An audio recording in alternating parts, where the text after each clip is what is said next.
Friends, Namaskar. We have recently celebrated the World Communications Day.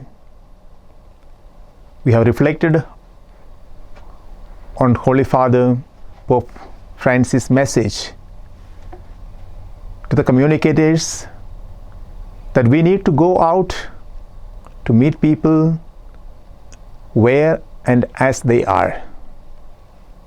The Holy Father drew inspiration for this theme from the Gospel, where Jesus invited his disciples to come and see for themselves what is happening rather than relying on hearsay. Seeing is believing, as the saying goes. When we encounter something for ourselves, we are better convinced, and we can report that event more authentically.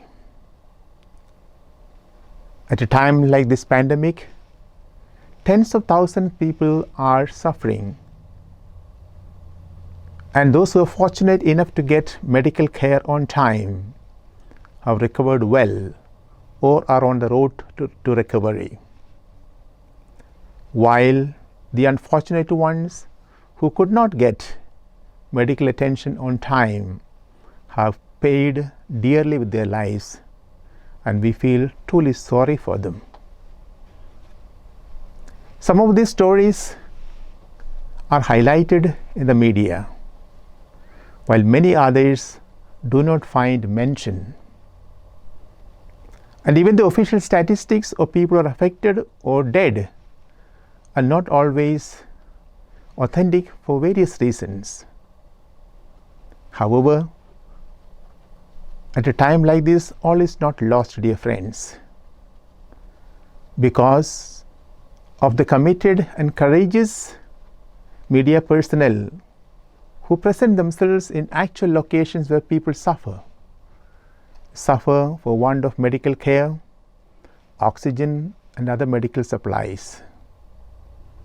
You can also find media personnel present at crematoriums, burial grounds, and other places, sharing the grief and pain of people.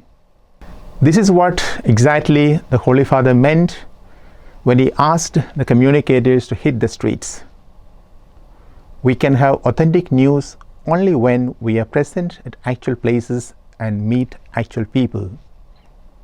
But this can also be risky, as we have seen in the case of a number of media personnel who have been intimidated, harassed, or even killed.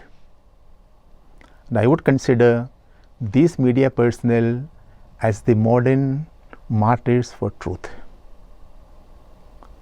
And we must salute the courage and commitment of this media personnel in standing up to the powers that be, in reporting truth to the world around. Christian media is always at the service of truth. We report news as we encounter them at real places, meeting real people. We neither manufacture news for promoting a particular agenda, nor suppress it for protecting anyone's vested interest.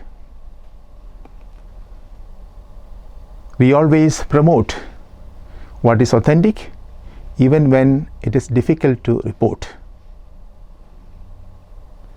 We can ask at this juncture, dear friends, we as Christian communicators, what more can we do at a time like this when people suffer because of the pandemic? To my mind, the first thing that we can do is to honestly and truthfully report news as we encounter it. By doing so, we are able to inform the public the actual situation. Thereby, they can take necessary steps to safeguard their interest, particularly their health.